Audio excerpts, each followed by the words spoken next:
Okay, so as we enter, we do the galactic stage of turn 3. Well,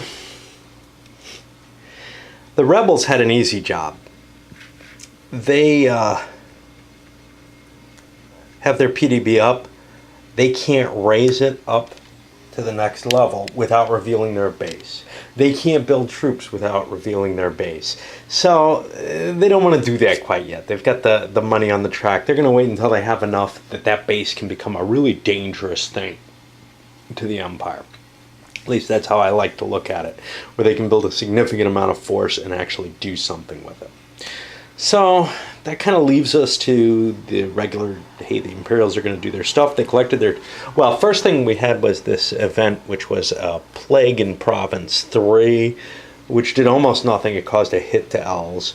Great, so now he has to recover. He's not really doing any missions anyway, so that's fine. He's got to gather with someone.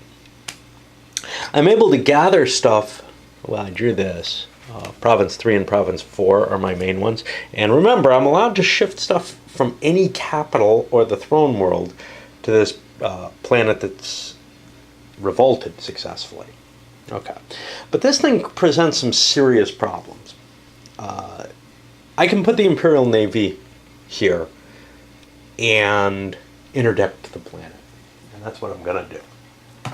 Alternatively, I could land troops there and try to fight it, but there's shifts in the rebels' favor, not just for the terrain and their types of units, but because it's a living planet. The planet itself will be fighting against me. So this is just, it's a hard planet to cope with, okay?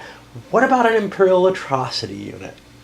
All right, well, the top of the line atrocity unit is your Death Star type thing. It stops the planet from rotating, wipes it out. That sounds like exactly what I want to do. Problem? You can't do it just on a whim. Okay. You get triggered events from the action deck. But they only work on that planet, so you have to be committing missions on that planet. So you're going to die if you're there. There are some alternatives, however. There are certain missions that take place in the orbit box. Unfortunately, they're not very easy to do. So like one of them is question prisoners. Others are things that maybe the rebels would invoke, for example, trying to rescue those prisoners or destroy an atrocity unit or something along those lines. Right now, none of those seem very likely. If I capture some prisoners, I will try to set that kind of situation up in the hopes of getting an atrocity there. So you have, your prisoners aboard the Death Star being tortured. They have to be rescued, and then the Death Star has to be destroyed. Whatever. And there is a mission to destroy the atrocity units. The only danger is, of course, then that could destroy the planet. If you don't do anything on that planet, well, then the Imperial player gets to question his prisoners and perhaps eventually destroy the planet anyhow. There is one galactic event that allows the Emperor to just say, yeah, I'm willing to do an atrocity. There are some lesser atrocities which are available. Actually, quite a few. Some of them don't require atrocity units, but there are lesser ones that are very useful with the atrocity units. One of them is to release essentially poison gases, and that hurts characters and destroys all special terrain forces. So the subterraneans could be killed, and characters there who don't count as Roans would take damage. That's pretty minor. Yes, if I'm going for the military conquest, I would want to set that up, perhaps. It is kind of expensive to do that, though, 15 points. Another one is to essentially lock the loyalty so that it's no longer in revolt. A little bit more appealing, but again, not terribly useful. This is a 1-point planet. If this were a capital or something, maybe. On the bright side, any atrocity I commit isn't going to affect anyone. Nobody's going to care if I do something to this planet. But it's so hard to do. I think that just interdicting the planet, making sure the troops that are on it can't come out, they're not terribly strong, and can't do anything to support the rebellion is enough for me. So I upgraded some of my PDBs over in well, where they had fallen down due to rebel activity, and over here in Province 3. And that's about it. Built some more significant navies or military forces for the Imperials over in the first province. And that's pretty much where I'm leaving things at this point. I was planning on summarizing the rebel turn after I was completed with it, but it's becoming hard to remember everything that's going on. First thing is, the rebels wanted to clear out of Section 4, Sector 4, largely because right now the Imperials can move into there, can act on it. Now this is kind of a danger. The Imperials could send significant ground forces into these places and hunt down those rebel camps and destroy them, but there's not much I can do about that. So I've shifted a lot of forces around. You can see I run through the detection routine, and some have become detected through space. Nobody got shot up though. Discovered some secrets. Mutant world here. This is kind of a nasty one.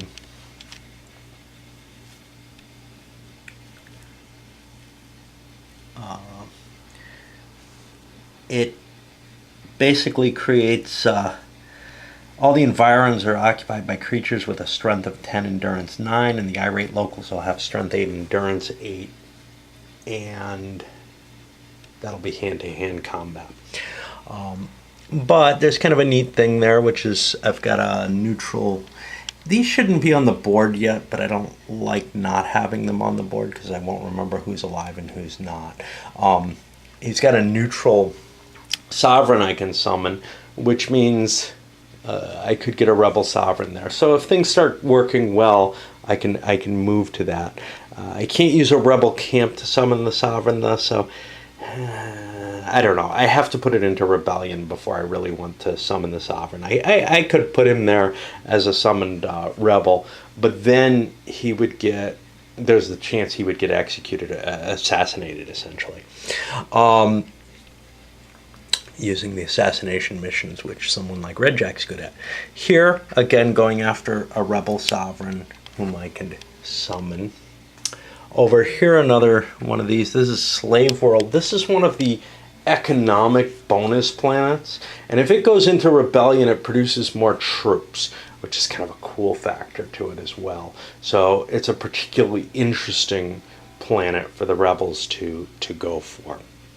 And then finally over here, Hyperworld, which is why I'm actually breaking here. That allows you to do 2 missions per group, and I'm doing a gain characters, a diplomacy, create rebel camp, assuming the diplomacy doesn't work. That seemed like a good one, and a sabotage. Just, you know, able to produce so much different effect there. Now, of course, the Imperials, if they go there, can counteract a lot by doing that effect. Here I was using that scanner special ability and Lai Mantok and his good navigation to try to slip through, and that was pretty easy. I didn't get detected or anything. There's always a chance though, even if you're on the 9 or more, which is where he was, the detection is still a 6, and he can't, that scanner doesn't allow you to turn a PDB down, it just lowers the level of it. So that 0 he didn't actually reduce at all. Things worked out pretty well for the rebels on Hyperworld. They got their rebel camp down. They only got 2 of their missions down, but they also picked up Yarrow Latek. He's cool because when items, including spaceships, get damaged, he can automatically repair them, which is kind of neat. Elsewhere, things didn't go so impressively. Over here, they had a lot of fighting, and it doesn't look like they succeeded in anything. I think they were trying to build a rebel camp there, but I don't know. They may have split up. No, they traveled together because it was dangerous. Here, Kogus and Xenodora healed, and I'm not sure what mission I tried to do. It's very easy to forget here. I think I was going for the rebel camp again to try to set it up so that could get maybe the 2 diplomacy or something. That's a risky thing. I should have probably just gone for diplomacy myself. I probably would have succeeded in that. When you're that far down already in loyalty, there's not much value to it. The reason being, hey, if I succeeded in the rebel camp, maybe I would have succeeded in the diplomacy twice, and then I'd be as far as I could possibly get with the rebel camp. So I feel like I erred there. And then over here, I got the rebel camp in place. I had split up, I think, doing a game character as well, but one of the missions was aborted. There was a number of battles over here. Actually, I think there were like 2 or 3 different battles with those nasties. I was able to handle them, but took some damage on good old cedar gunning. And then over here, there was also like these flint balls of fire attacked, and those were pretty easy to handle. But bonus draws were canceled out in a couple of cases, so that kind of got in my way. We go to the Imperial turn, and now the Imperials get to try to react to the situation that they're facing on the ground over here, as well as these camps that are beginning to spring up. They also still kind of want to get their people together. Imperial turn, the Imperials are finally beginning to react to the threat that this planet presents. They shifted some forces from the capital, which ended up landing here, but they also have free movement between sectors 3 and 4. So they shifted forces, actually, some into here and here.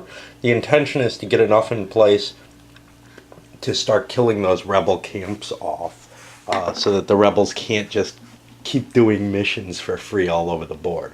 You can't let those survive as far as I'm concerned, although they haven't been terribly effective now, up to now.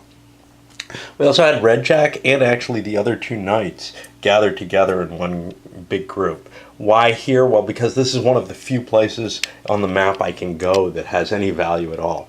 Tried to do a subvert troops mission and got caught by an enemy squad. Now that enemy squad will be based on the strength points in the area, which is 3, so we're going to face an 8-6, and that's going to be a gunfire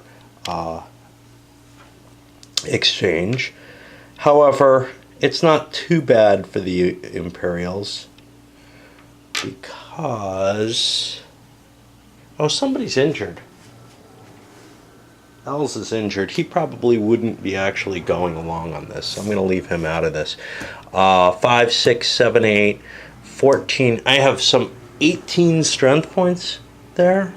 If Sator's with me. Yeah, he is. 18 strength points. So I'm at like minus 10 on the attack chart. I'm going to try to withdraw from the squad because that puts me over to an almost as good chart. This is one of the few times that I do withdraw, but I'm keeping everyone active.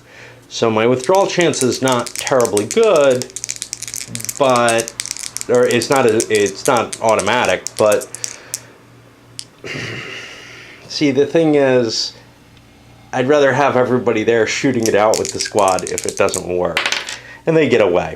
It also aborted the mission they were doing, which was a subvert troops mission. I'm sorry, not subvert troops. A sabotage mission. Wow. I hope I didn't do that, screw up on the card play, but no biggie if I did. They were trying to get enough successes to do a number of things. One success would allow them to destroy the militia or turn the PDB down. Either of those is a minor effect that is of some value to them. 2 successes would allow them to destroy the regular unit, the urban unit, which is more important because that thing can actually go into space conceivably, or to shift the PDB down a level and flip it down as well. I probably would have gone for the PDB just because it's a lot easier to cope with. Red Jack had no trouble slipping into there. That's really the end of the Imperial turn, though. There's just not a lot to do. Their restrictions are so hefty that they're not able to really play too much. They also don't have huge navies on the board. I'm gathering a force with Barca that'll also be shifting to here. Why? Well, because it's the only place I can do anything, really, except for within, stomping out the rebel camps, which I might also do. I might also instead move towards destroying those rebel camps, because at least those are a threat. This I think I've got contained. Okay, so the rebel players are kind of, character groups are kind of shifting around with what is this, Lies group having slipped in here. They discovered Gem World. This is another one of the bonus income places. Slave World is one of them for the Imperials. And it also gives the rebels bonus income when they throw it into rebellion. Over on their track, no extra troops. Over here, who's this? Rand Jamis is kind of in charge of this group. Slipping to another planet, hoping to set up another rebel base or rebel camp to, start working this over. Just the more of those I have going, the more opportunities I have for a place that's ripe for rebellion. Rainer's group over here is going to stick around, but they're going to try to drop it into unrest if they can. Maybe do a summon sovereign. Their goal is to get that planet into rebellion fairly quickly. They don't really have to take the pressure off this. There isn't any pressure on this, but the more planets they can throw into create into trouble spots, the more difficult the Imperial's job is, and the more cash over here. So the closer I can go to just throwing things open and saying, okay, the rebellion's here. I've never gotten to that point where the rebels wanted to do that, though.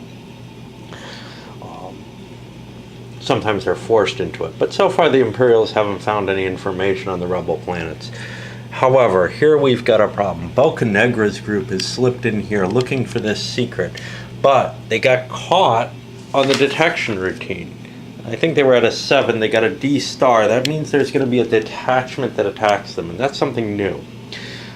With the DD and the E, a PDB that's above level 0 and up can shoot them. With an asterisk result, though, now this naval squadron is going to attack. And it's got a naval strength, well, it's only a patrol, so it's only got a strength of 2 for the squadron. What's going to happen here is that's going to attack by subtracting the shield rating of the spaceship for the single highest space strength. Well, the best space strength is 2.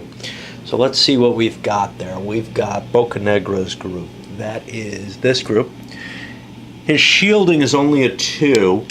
So we're going to be on the 0 table. Now this is actually done on the character combat table. And I've got a choice. I can try to withdraw. 50-50 chance of a break-off. If that fails, it gives me a shift, and that's about as good as I can do. We'll see. The result of 1 means the spaceship's damaged, which I'm not sure if that can be repaired without Yarrow Latek present. He automatically does it, but I don't remember a repair procedure for items otherwise. So essentially they'd survive the crash. A result of 2, I think, destroys it.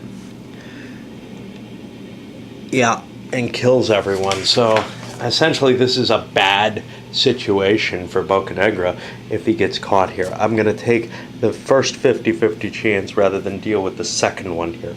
I don't have anything on board that's going to help me with this. Bocanegra doesn't have any special abilities there. Actually, Scott Rubel's the one piloting this thing with his 5. But that didn't help. Ooh, that would have been a maneuver of 8. Yeah, he still got same value. Alright, so let's see if we can get out of there. And we do. We slip down, we're detected though. And that's kind of a problem. And we get to find the secret here, which is Clone World. Clone World's kind of cool. You can do a gain characters action on that planet and regain dead people. There are no dead people yet, so that's not terribly interesting at this point, but overall, it's something that's nice to know about. Now there's one, the Imperial Archives, which will tell you all the secrets at once. And that's kind of one of the things I'm hoping to stumble into. It's one of the cool ones to find because it opens up the Rebels options. But as it is, I'm kind of discovering a lot of these secrets already and a lot of the valuable ones. And as we finish up the Rebel player turn, not a lot of good came of it. A couple of these Rebel camps fired off pretty well and actually dropped the loyalties by 1. Over somewhere we had a successful coup by one of them, but it was only a 1-point coup. That means no more coups on that planet. Basically, there's unrest in a position for a potentially more significant change than diplomacy can generate.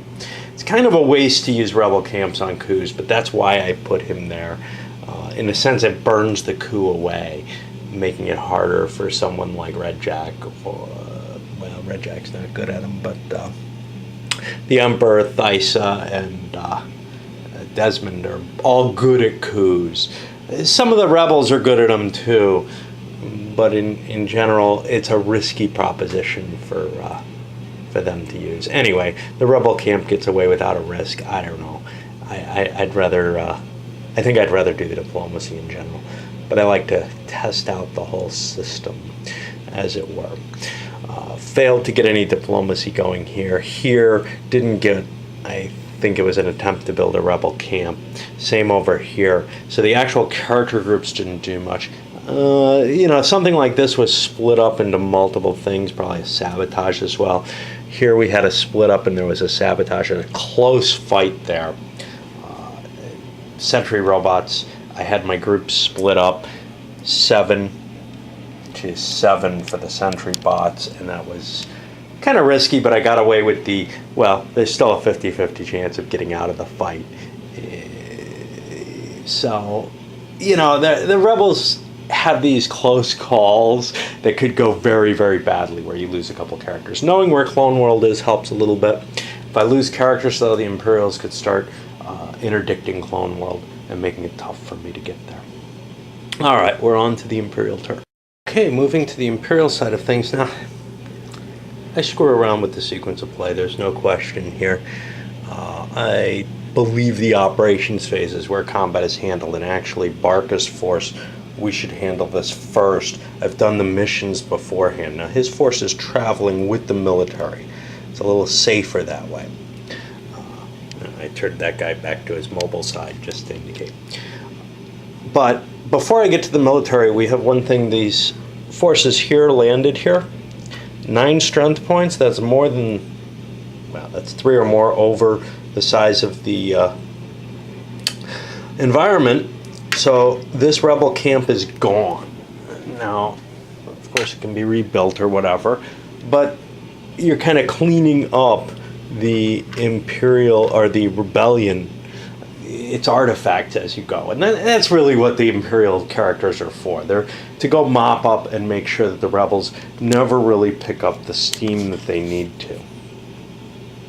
Put them in the position where maybe they have to take greater risks, split into smaller groups, do more things, maybe actually take spaceships that aren't very good, like Tuareg's merchant ship.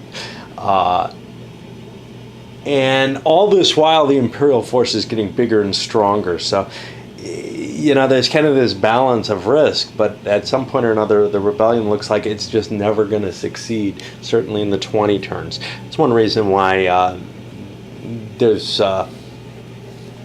in the variant, rather extensive variant that I've been looking at, there's a bidding option. And it makes sense. If the game is inherently unbalanced, well, one of the things you can say is, look, give the rebels more time. Now, my feeling has always been the rebels get wiped out, but I think I'm playing them a little more carefully than I usually do, and certainly more carefully than any of my opponents have recently. Okay, so here we have Barca, who's landed with a pile of troops down here on this world. Now, this is a problem. He's got 10 strength points, he's facing 3. That gives him a 3-to-1 odds, which would be over here in a standard game. Barca also has 4 column shifts in his favor due to his leadership value. The natives have 1 in their favor. So we're looking at 3 shifts in Barca's favor. That puts him over to the 6-to-1. But we have Living Planet, which I believe grants 2 more column shifts in its favor. Yeah, and automatically 2. So that drops me down to 4-to-1. That's still a pretty good value for, you know, an attack. So I'm going ahead with it. And we roll a die, and we want a high roll here. And we get one. So I'm able to kill 6 strength points of rebel units, and there were only 3 there. So the rebellion has been wiped out in this space. Now, it's a little bit stronger here. Perhaps I should have conglomerated my rebel units to prevent something like this from happening. There is a limit to how many units can be in a space, which is based on the environment size. And I brought the maximum number of Imperials to this one. And here that would have been the maximum number of rebels. So this might have been a tougher fight had the rebels been a little bit more careful. But they weren't, and Barca succeeded there in his attack. For missions, we also did some cleanup, and I've already jumped ahead and handled those. This doesn't immediately convert. I've got to wipe out the rebel forces to change that, and then it'll be in a state of rebellion again. And then perhaps Barca and his little group can do a stop rebellion, which will throw it back into kind of normal areas that can be taxed and treated regularly. However, it is still a living planet, which means it can still be thrown into rebellion fairly easily. There's just not much advantage to doing so for the rebels, except for victory points towards the end. Looking over at the character groups, they did some diplomacy. This was a failed one, which actually dropped the loyalty value by 1. That's kind of cool for the rebels. Red Jack went in here where the rebel camp was to be destroyed, and he managed to pump the loyalty up. So you can see it's going to be a tough ride for the rebel characters. They have all their characters pretty much on the board, yet they're not getting this kind of big snowball effect obvious. They've done a lot of groundwork, put a lot of these rebel camps, but it's going to be a hard push forward. And all the while, the Imperial forces are getting bigger, and Barca and his stack can go stomp on things if a rebellion is started. You kind of have to start them all at once. Now, I've not been paying too much attention. I don't think I've had anything shift 2 spaces yet. If 2 loyalty spaces get shifted, that can cause a domino effect, which could reduce, which could affect the loyalty of another planet. But as of right now, we're not seeing any of that in play yet. I haven't been too successful with my diplomacy actions. All right, that'll push us into the 4th turn. And I got to keep an eye on it because, it's something that I may have forgotten. Who knows? All right, I'll try to get the next turn on this video too.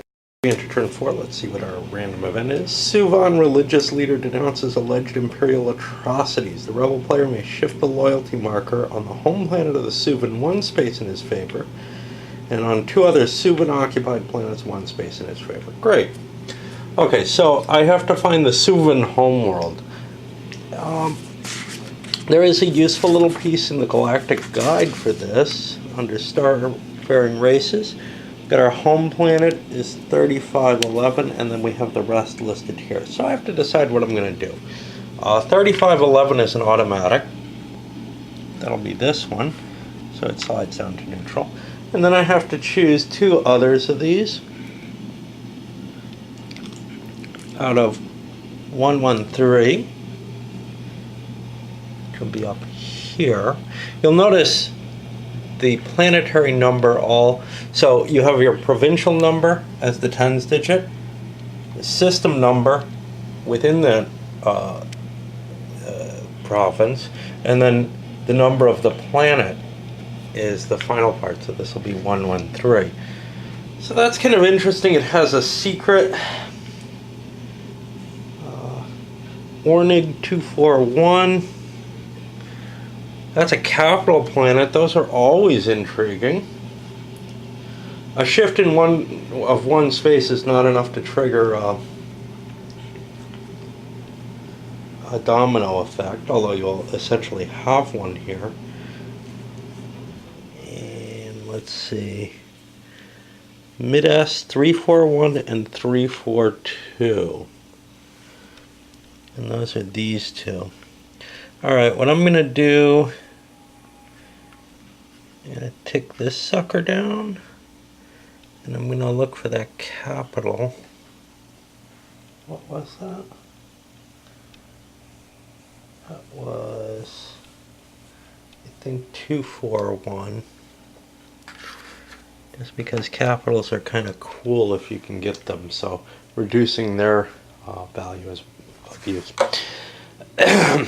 Now I collect my income for the Imperials and build stuff. I'm allowed to tax only the 4th province at this point, and I can build within the 4th province and within the 1st province. And at the same time, our strategic assignment card, this actually happens last, but there's no real value to not showing it at this point because the well, actually there is, because the rebels have a chance to do stuff. They only control this, so they could flip this PDB up if it was down. They don't want to do that. I can't build any forces there. So that's kind of the limit of it. So what we're going to be seeing is a province 4 to province 5 this time. Movement between these two provinces, which is pretty good because almost everything that the rebels have is in province 5 right now. Because of the income that the Imperials have already received, I've gone out of my way to not tax planets where where I could gain a point of loyalty. So a number of these, for example, not that one. I think this one went up a space because of it. Basically, that's saving my characters from having to try to do diplomacy missions. Those are so hard to get away with. So all I'm going to be getting, including my bonus things, is 28. That includes the fact that I don't have control of this planet anymore. Yeah, it's not a lot of cash, but on the other hand, I've been kind of saving a little bit up for additional actions. I'll be spending some of that to up some of my PDBs in particular.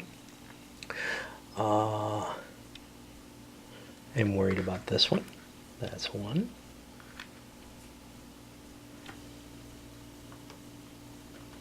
And any of these down, those all look good. Oh, there's one over there. I like to keep my PDBs up, although they could end up changing sides. I find them a helpful thing towards detecting the rebels as they slide into location. Not so worried about the 1st province yet. Now I have a few more bucks left. I have to pay my maintenance. I think that right now is still at 2. I don't think I bought any more elites. And now I have a handful of bucks to spend. I still don't want to spend for an atrocity unit, so I'll pick up what I can where I can. The remainder of the points the Imperials spent, some of them on some line troops, which will be helpful in general, but one big hunk of money, 10 bucks, on a suicide squad. Suicide squads are cool because the way they work is if I find rebel characters in an environment with a suicide squad, i.e. I get a squadron attempt to attack them, I can wipe out that group of characters completely. And the exchange for it is the suicide squad.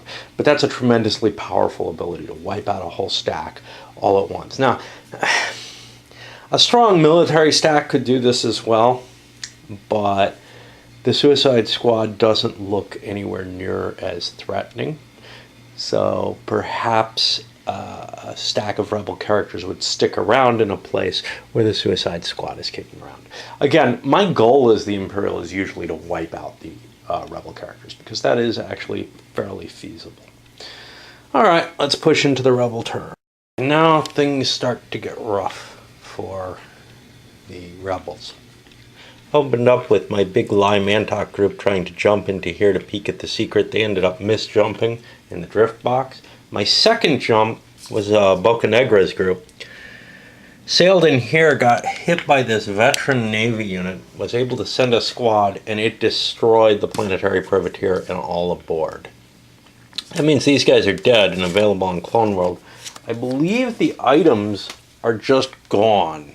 They can't be recovered by any means, the spaceship and everything. I have to check to make sure they don't recycle. But certainly that's a major blow to the rebel prospects. And this is one of the problems. The rebels have gotten away without losing anything through 3 turns. That's pretty good for me, actually. But eventually, you start stumbling into things and they catch you and you're dead. and dead is bad, right?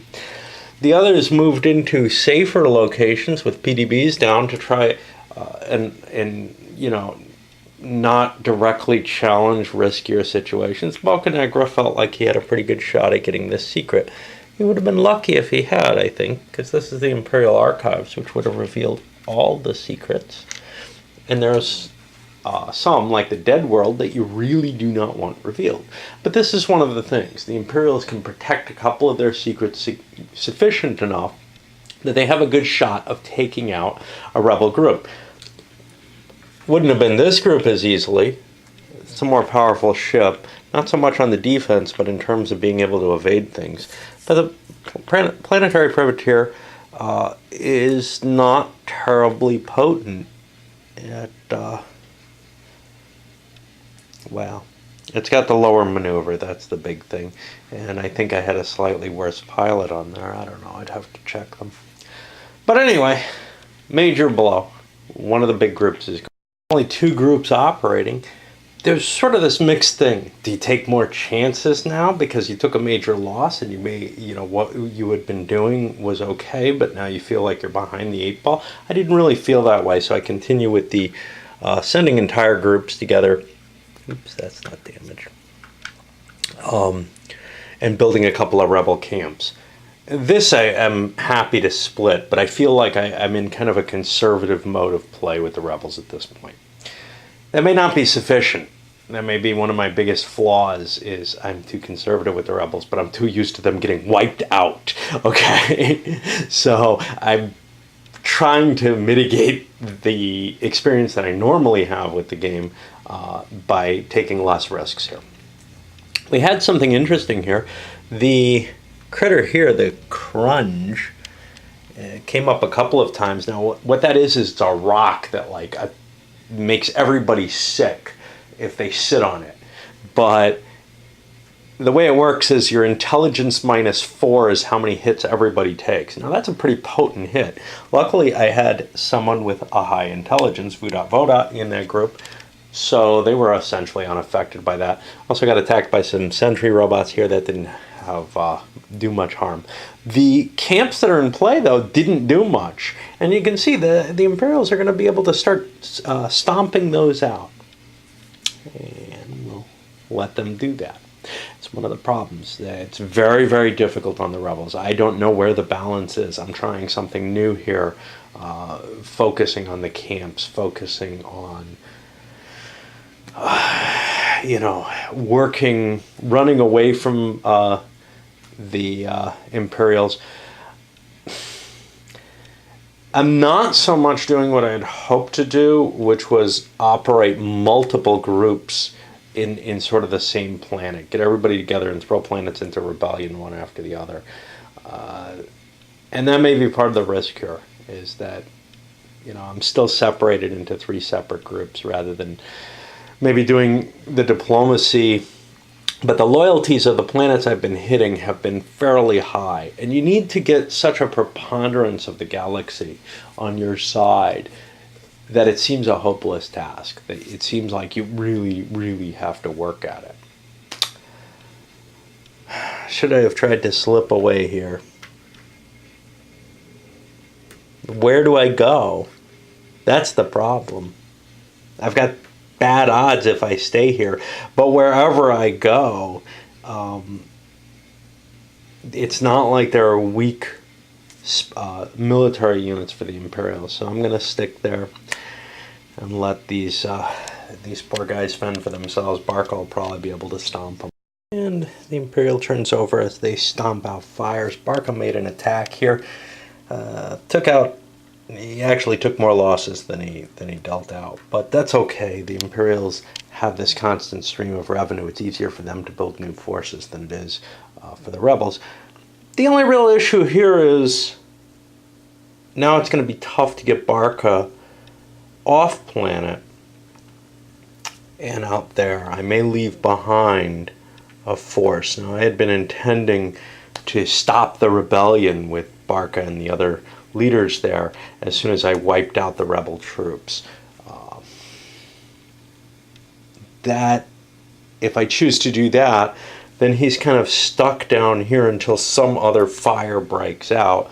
On the other hand, what can he really do of value over in Sector 5, especially since I've got 3 Imperial groups out in Sector 5, so I'll probably stay there and continue with the procedure I had in mind. Finished off another rebel camp, and actually another one down here was squelched. It's just basically stomping out all the little problems that the rebels are creating. And you can see the rebels aren't getting any ground here so far. As we move out of the rebel player turn, mixed successes among them. With the rebel camp, this one managed to drop down to descent, which means the camp is now gone. But we're at a point where this might actually be able to be jumped into rebellion fairly easily. Basically, I could do diplomacy action. I only have to get one, and a start rebellion action. I can actually do them both with the same group because it's hyperworld, and if it works, it'll trigger that rebellion there. Basically, the ordering doesn't even matter. The diplomacy just has to happen in order for the rebellion to start. Elsewhere, well, these guys made it to their location, and they had the hopes. They were out here in the drift box. They made it through here. They found the welcome rebels. That's kind of cool. That increases the income from it, and it makes it a very difficult planet for the Imperials to control, for them to take actions in. The loyalty dropped down in favor of the well, no, it started at descent. That's where it automatically starts. So I thought, wow, I got my big group there. This should be easy. I should be able to maybe not start a rebellion. I split it into 2 groups and did a summon sovereign, which failed, and a diplomacy, which actually backfired on me. Up here, I got my rebel camp started. But there I split Kogus and Xena off to do a gain characters to try to get my final character out. I succeeded in getting the rebel camp, but Xena ended up taking an injury. There were some, I don't know, mental cultists who attacked using intelligence instead of anything else. And really, you can be completely aware of what all the threats are in the game and really figure out where it's safe to put what characters and what to do. To me, that's no fun, and that may be why, to some extent, I don't do terribly well with the rebels, is I don't overanalyze. Well, I don't completely analyze the situation and try to optimize what I can do where. I do a certain extent of that, as you can see from the fact that, you know, I created this chart. It was something interesting to me, but I don't ever look at it, right? And then up here, I did some diplomacy. Hope was to get a 2-level shift because this is the Yester's homeworld, and that would have had a better domino effect than anywhere else. I still haven't gotten a domino effect, though, off of anything. Over to the Imperials, and we'll see what they do. I'm not quite done with the Imperial turn. Barca wiped out that unit. Over here, we've got some troops that knock out our rebel base, a couple of them, our rebel camp, a couple of these veterans here, just to stop the bleeding before it gets any worse on something like that. Got some ships that jumped into the drift box. Some that jumped into the drift 2 box, which requires that you make another jump to get out of it. That's kind of a troubling situation if you get ships stuck in there. Bad things can just start happening. Over here, Jin Volz's group didn't do much at all, but Red Jack's little group here managed to get a 2-level shift in the loyalty. Now, there is no starfaring race here. The only thing that lives here are Jopers. I think these little stars indicate that something's a starfaring race. Actually, it may indicate something else.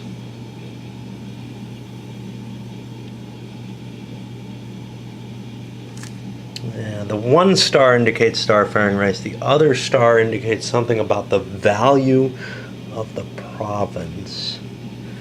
And and that did not come into play, so I don't have to look that up yet. I don't remember what. I think it may throw more cash on here or more production for the rebels if they revolt. I'm not sure.